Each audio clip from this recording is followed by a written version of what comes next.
Assalamu alaikum wa rahmatullah. Dear viewers, welcome back to our channel Shiksha Rasur. I hope that you are well by the grace of Almighty Allah. Today I will discuss about future continuous tense. Let's go to start now.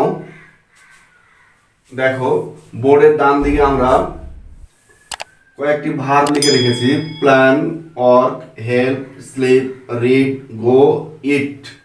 মোট 7টা এখানে verb দেওয়া আছে। আমরা পূর্বের মতোই ভার্বগুলি জোরে জোরে পড়ব এবং তার অর্থগুলি বারবার বলার চেষ্টা করব। প্ল্যান মানে পরিকল্পনা করা, ওয়ার্ক মানে কাজ করা, হেল্প মানে সাহায্য করা, স্লিপ মানে ঘুমানো, রিড মানে পড়া, গো মানে যাওয়া, ইট মানে খাওয়া। এভাবে আমরা দ্রুততার সাথে বারবার পড়ব। তো এর সাথে আজকের আমাদের আলোচনার বিষয় হচ্ছে নতুন একটা topic, future continuous tense. Future continuous tense, এই ফিউচার কন্টিনিউয়াস টেন্স হচ্ছে ভবিষ্যতে কোনো একটি সময়ে আমরা কাজটি শুরু করব এবং কিছু সময় ধরে কাজটি করতে থাকব। কতক্ষণ করব এটা ঠিক নয়, আমরা কিছু সময় ধরে কাজটি করতে থাকব। এবং এই কথাটা আমরা বুঝবো যে বাংলা ক্রিয়াপদের সাথে তে থাকবো কথাটা যুক্ত থাকবে।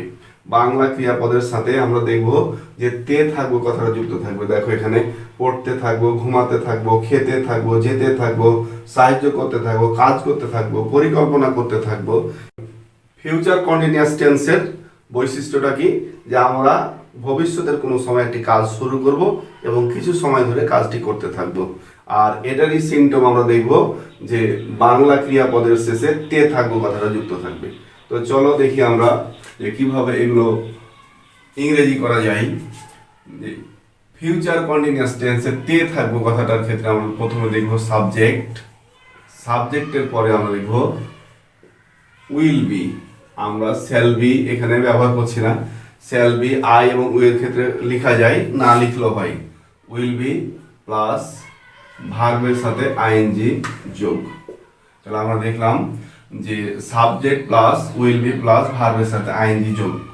তাহলে পরে আমরা স্ট্রাকচারটা দেখলাম যে যদি দেখে পড়তে থাকবো তাহলে উইল বি রিডিং, পড়তে থাকবো উইল বি রিডিং, ঘুমাতে থাকবো উইল বি স্লিপিং, খেতে থাকবো উইল বি ইটিং, যেতে থাকবো উইল বি গোয়িং, হাঁটতে থাকবো উইল বি ওয়াকিং, কাজ করতে থাকবো উইল বি ওয়ার্কিং। এভাবে আমরা জোরে জোরে প্র্যাকটিস করতে থাকবো। তো আমরা দেখি যে কয়টি সেন্টেন্স আমরা এখানে লিখে রেখেছি সেগুলো কিভাবে আমরা ইংরেজি করতে পারি। আমি পড়তে থাকবো, আই শ্যাল বি অথবা will be reading. I shall be reading, সে ঘুমাতে থাকবে, he will be sleeping. He will be sleeping, তারা খেতে থাকবে, দে উইল বি ইটিং। আমরা সংক্ষেপে লিখছি, তুমি যেতে থাকবে, you will be going. Johnny সাহায্য করতে থাকবে, জনি উইল বি হেল্পিং।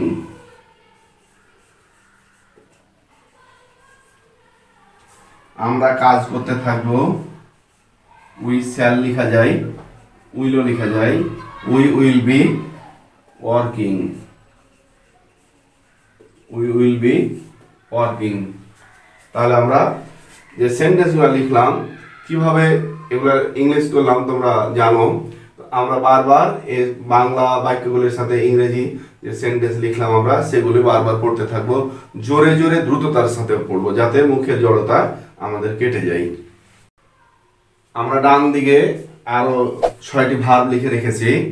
এই ভার্বগুলি পূর্বের মতোই তোমরা দ্রুততার সাথে জোরে জোরে পড়বে বাংলা অর্থ সহ। ফ্লাই মানে উড়া, লিসেন মানে শোনা, ড্র মানে আঁকা, রান মানে দৌড়ানো, টক মানে কথা বলা, টেক মানে নেওয়া। আমরা এভাবে জোরে জোরে দ্রুততার সাথে আমরা ভাবগুলি বাংলা অর্থ সহ বলতে থাকবো। এবং আমরা বাম পাশে যে 6টি বাক্য লিখে রেখেছি এই বাক্যগুলি আমরা আগের নিয়ম অনুসারে খাতায় লিখবো যে কিভাবে এগুলো ইংরেজি করতে হয়। তারপর আমি এই পদ্ধতিগুলো দেখিয়ে দিচ্ছি তোমাদের, তোমরা মিলিয়ে নিবে যে তোমাদের সেন্টেন্সগুলো হচ্ছে কি না। তো দেখো যে তে থাকবে, তে থাকবে, তে থাকবে, তে থাকবে, সব জায়গায় আমরা দেখছি তে থাকবে।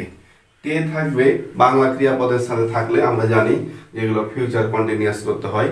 আমরা ফিউচার কন্টিনিউয়াসের কথাটা যদি মাথায় নাও রাখি তা আমরা জানবো তে থাকবে বলতেই উইল বি প্লাস ভার্বের সাথে আইএনজি যোগ, উইল বি প্লাস ভার্বের সাথে আইএনজি যোগ। তাহলে সে উড়াতে থাকবে, হি উইল বি ফ্লাইং। সে উড়াতে থাকবে, হি উইল বি ফ্লাইং। আমরা শুনতে থাকবো, we will be listening, we will be listening. তারপরে তুমি আঁকতে থাকবে, ইউ উইল বি ড্রয়িং। আমি দৌড়াতে থাকবো, আমি I will be, I shall be লিখতে পারি আমরা, আই উইল বি রানিং। একটা বিষয় এখানে আছে যে রানিং কথাটার সাথে আমরা দেখব রানিং, প্ল্যানিং, সুইমিং এগুলোর ক্ষেত্রে কিন্তু আমাদের শেষের যে বর্ণটি আছে সেটি ডবল হবে। Running double N, planning double N, swimming double M. এগুলো আমাদের বেছে বেছে বিষয়গুলো মুখস্থ করে নিতে হবে। সেবা কথা বলতে থাকবে, সেবা will be talking, will be talking. আর তারা নিতে থাকবে, they will be taking, they will be taking.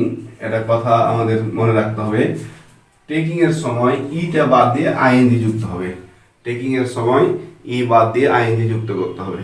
এভাবে তোমরা প্রথমবার প্র্যাকটিস করার পরে দ্বিতীয়বার বাংলা বাক্যটা তোমরা নিবে, তারপরে ভিডিওটি অফ করে বা ইংরেজিগুলো লিখে দিবে। এই ইংরেজি লেখার পরে আবার মিলিয়ে নিবে তোমাদের উত্তরগুলি হচ্ছে কিনা, আর কোথায় ভুল হচ্ছে সেগুলো আন্ডারলাইন করে বারবার প্র্যাকটিসের মাধ্যমে ভুলগুলো সংশোধনের চেষ্টা করবে। এভাবে নতুন নতুন ওয়ার্ডগুলি কালেকশন করবে, আর এভাবে তোমরা প্রচুর পরিমাণে সেন্টেন্স প্র্যাকটিস করবে, আর বাংলা সহ ইংরেজি জোরে জোরে দ্রুততার সাথে বলার চেষ্টা করবে। তো সবাই ভালো থাকো, সুস্থ থাকো, আল্লাহ হাফেজ, আসসালামু আলাইকুম।